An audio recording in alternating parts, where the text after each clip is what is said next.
Namaste, everybody, and welcome today. My name is Pooja, and I'm a Mohanji Acharya from Canada. With me, I have my Mohanji Acharya sister Lisa from UK. Hi, Lisa.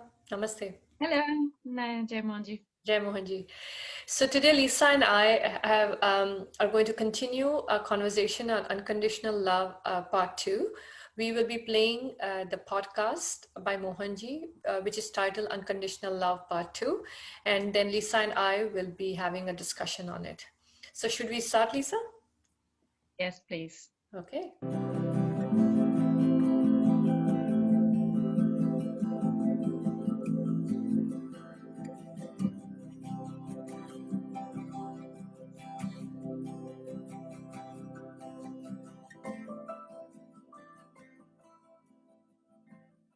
Welcome to Mohanji Speaks. These are answers to questions from listeners. Thank you for sending them. Keep sending them. I will try to answer them as best as I can. This is part two of the podcast series of a question from a listener on unconditional love. Unconditional love is something which you got to feel, where you are able to love everybody, everything, like a mother to the child, mother of any species to its children. How deep is the bonding? How much love with no expectations? And if you look at the animal kingdom, their love is far more unconditional than human kingdom. A mother nurtures a child just to empower the child to lead an independent life. After a while, the child goes away. You look at the birds. The mother brings food, nurtures the birds. As soon as its wings become powerful to take the flight, the bird goes away. Then it doesn't know the mother or father, nothing. It becomes independent. So the animal kingdom, the birds, the animals, all those beings in the nature, they just nurture and empower their children and leave them. Then probably there is no connection even. But in human kingdom, we put a lot of expectations, which makes a relationship ugly. Ownerships, controls, expectations, suffocation, disappointment, then anger, hatred, jealousy, all sorts of things. This makes human life miserable. We don't have to be miserable. We can be free. Here, Mohanji makes a really good point about freedom. If our expectations are less in the world, we are free. Less expectations, less disappointment. That is freedom. If you really want to know freedom, you got to experience freedom from the mind and senses. Not the freedom of the mind and senses. It's freedom from mind and senses. Means you are happy with everything, but you are not craving for anything. Freedom. So this is what I would like to talk about unconditional love. We can discuss much more about unconditional love, various aspects, but I think this is something which you got to experience, not theoretically, practically. But to add on to that and going a bit further, people are interested, how does a master's love operate? Master means what? Mastery. Mastery over what? Mastery over life.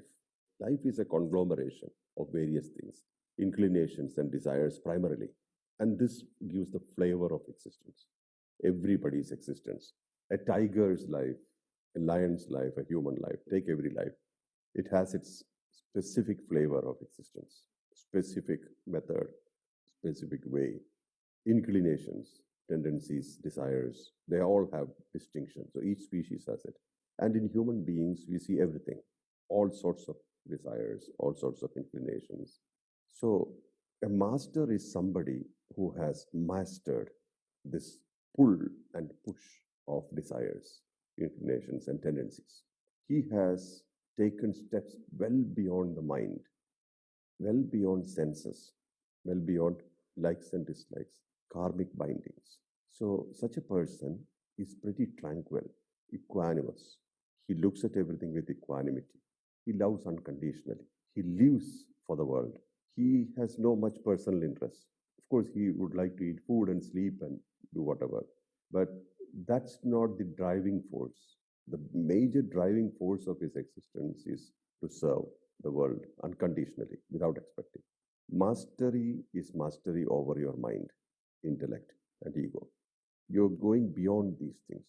Their craving is quenched, craving of mind, emotions, craving of intellect, informations, craving of ego, ownerships. These three things are in control. Ownership or no ownership, it's fine. Me and mine, no value. Likes and dislikes, quiet. Such a person is a master.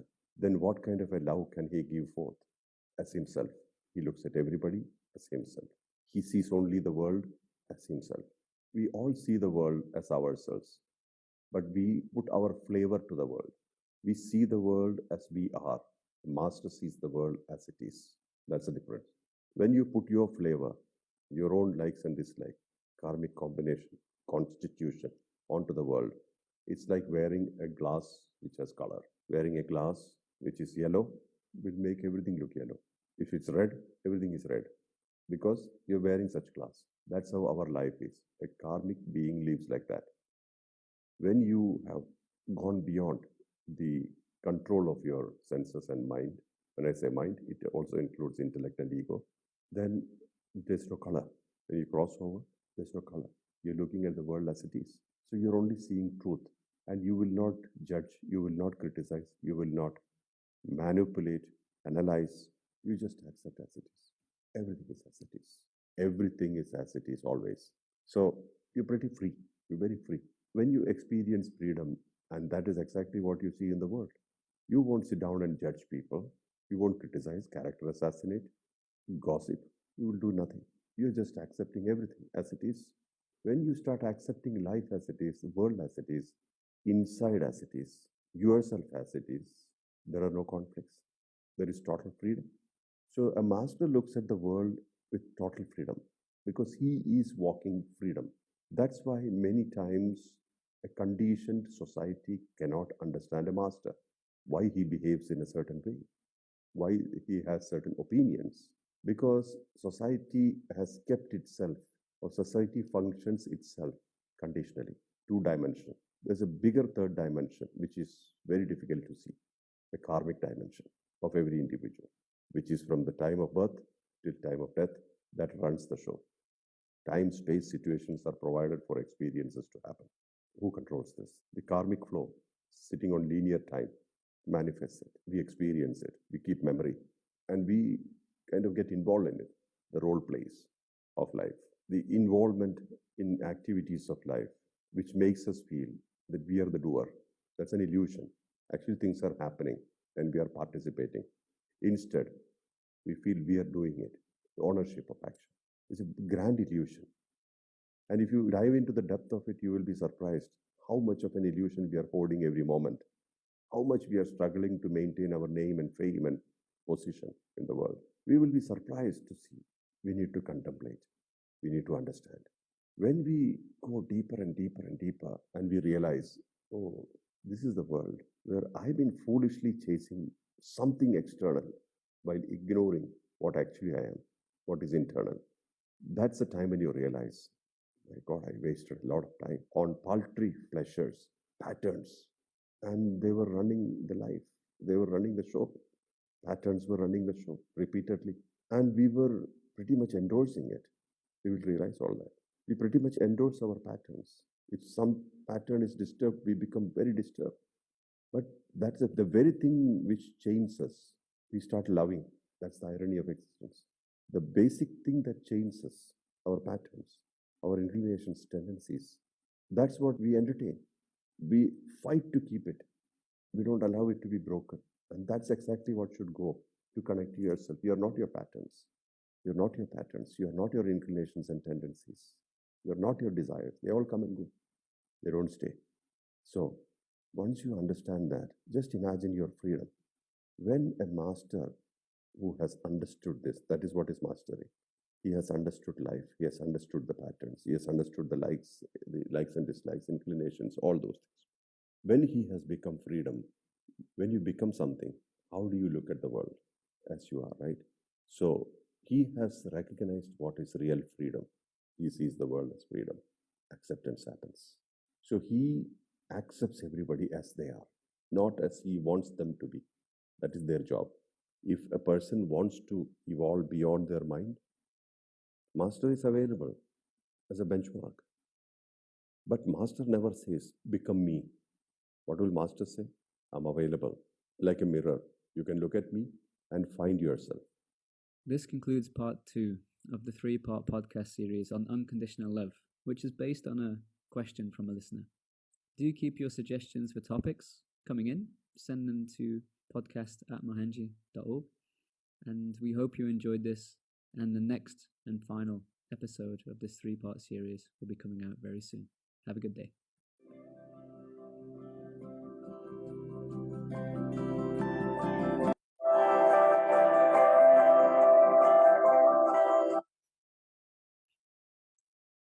Wow, amazing. Another amazing episode.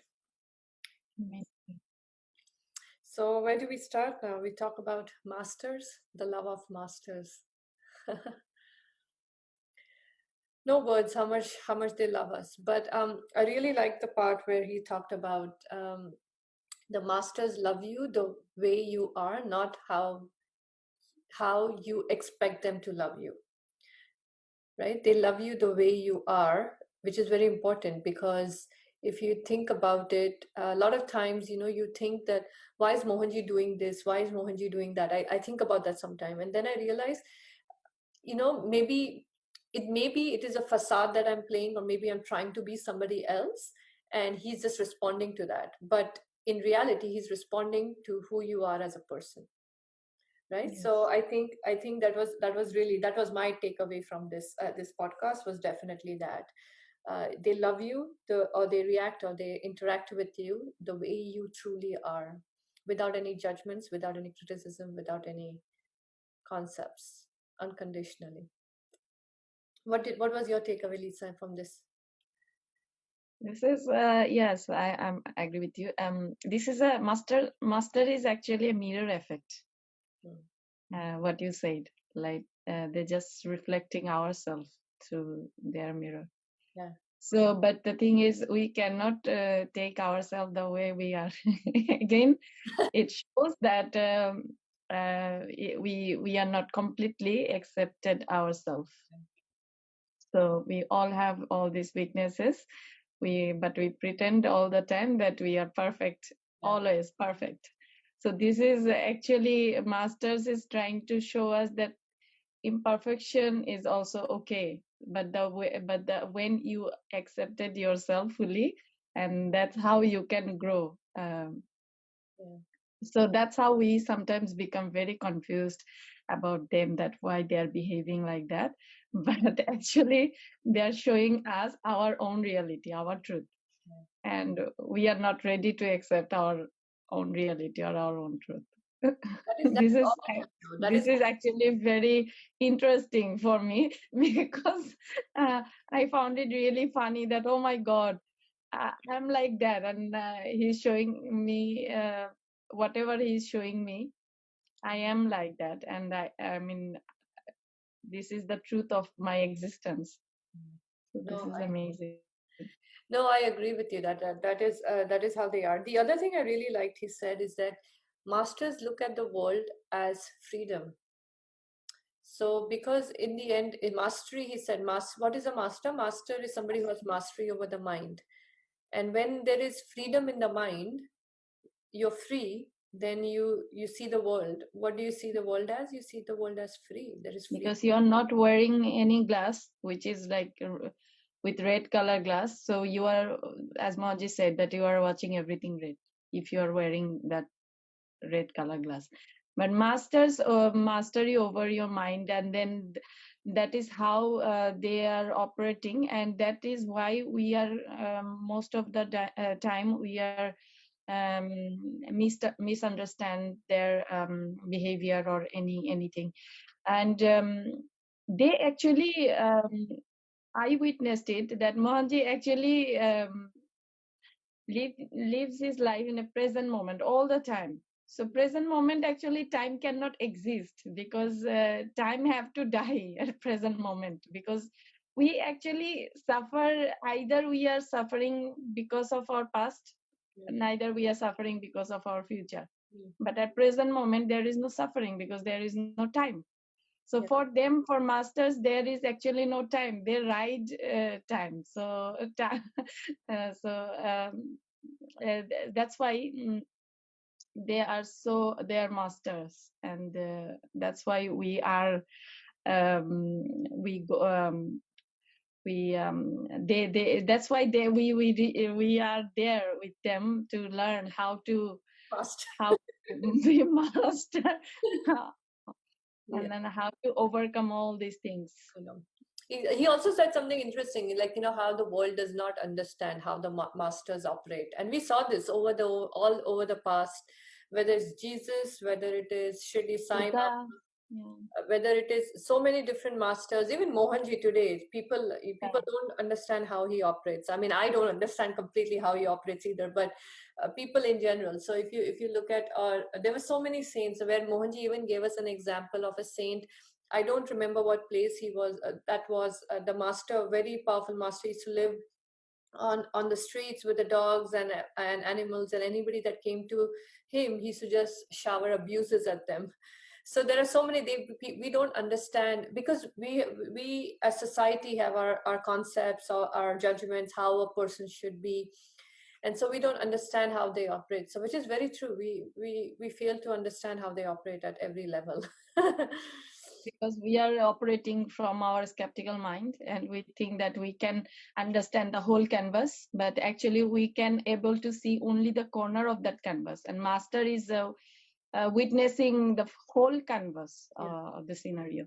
So, and the thing is, I can remember, as Osho said earlier, that if everyone is understand Buddha, then he is not a Buddha. So, That is so they are always like opposite the wave. So obviously they are, nobody will going to, I mean, most of them are going to misunderstand them, because they're trying to show us the new world, the new possibilities, everything, and this is not easy, this is not comfort zone. So uh, being with a living master is definitely not a comfortable path. If somebody thinks it's comfortable, it's not for them. If they want to be in the comfort zone, it is not for them. Definitely not.